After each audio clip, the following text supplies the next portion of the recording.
the reason why we can go forward. And I just wanted to share one personal anecdote before I open it up to Q&A. A couple of years ago, when I was working as a physician in Saudi Arabia, there was this young girl who was brought in, who was married the night before, and she was bleeding profusely. And when I examined her, I got the history from my nurse. They said she was married the night before, but because her husband could not consummate the marriage, he used a stick. So he kind of used a stick to rip her out.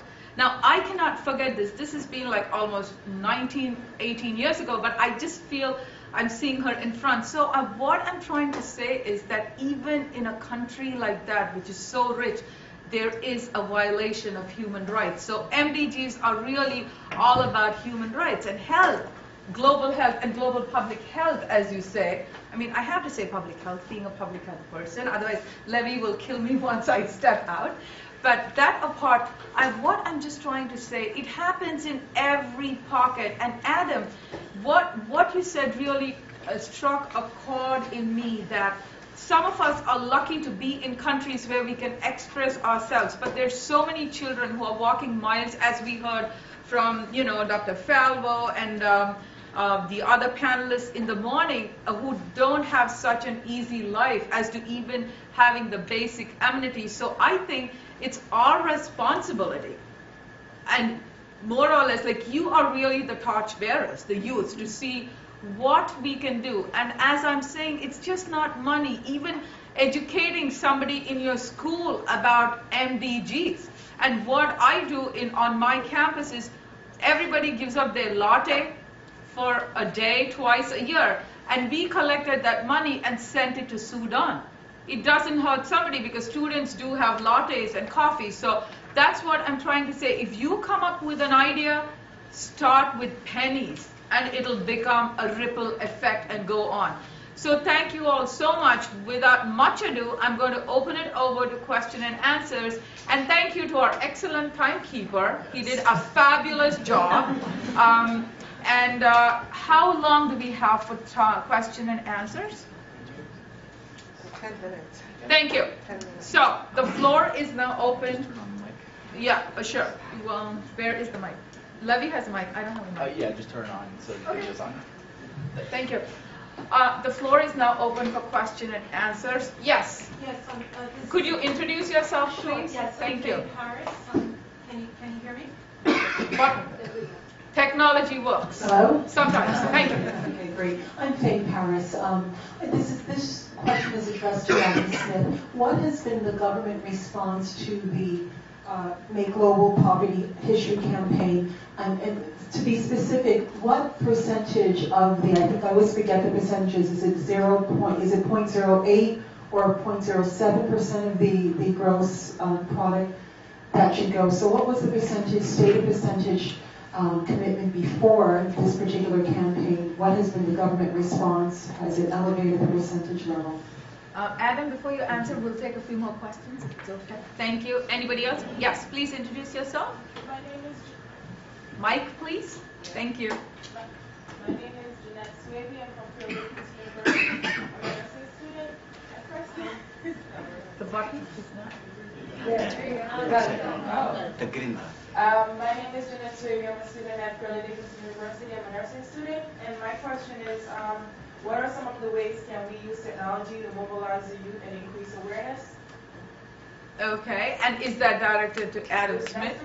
To the panel? Okay. Yes, and I think you had your hand up before, and then I'll turn the floor to you. I'm not playing favorites here, but her hand was up first. Thank you. My name is Yvonne Otten, and I'm from Bailey Higginson University. My question to you is, I remember many, many years ago reading about the Aborigines in Australia. How has the youth been assimilated into the society? And are they involved in your youth movements also? How is this working out for that population? Is it still separate, or is it working together? Thank you. And I think, could you please introduce yourself and use the mic? My name is Krista Polonia. Hi, my name is Krista Polonia. I am the president of the UNA USA Student Alliance Group in Fairleigh Dickinson University, along with my coordinator, Laura Rios, and our advisor, Professor Delicia Koniki. And our question is, what can we do as a group or even individually to participate in the conference, this upcoming conference? Okay. Thank you, and I think we'll start with the questions, and after that we have time, we'll take another round. Adam, please. See, we love our visitors, we put you in the spotlight, you know. It means you can understand my accent, I think. Hey, this is So, New York. should we do them in order? Yeah, Yeah. first, yes. So, I think the first question was about the measure of success of the Make Poverty History campaign. And our government have set a target of 0.7% to get to. They're not there yet. I think what's really interesting in this campaign, this road trip that happened, was how do we actually measure success? And we can't just measure success on the dollar value, because what this has actually done is a few things. One, it's created a very significant discussion between young people and senior members of our government. And this hasn't happened on this scale ever before.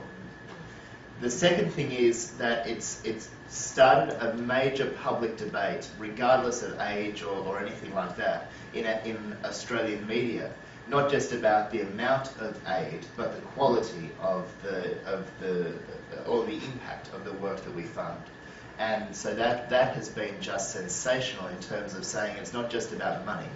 Although we should give more, countries like ours absolutely should give more. But more so it's about making sure that the investment that is being made is having impact. And to be able to say that young people are really behind getting this into our media, I think is a huge measure of the success of this campaign. Thank you. And I think the next question is... But that was the technology one, I don't know. Yeah, maybe you could start, because you just talked about how you use the various forms of media in the recent campaign. Yes. So maybe you could, and then I'll have the other panelists Yes. answer. So Thank you.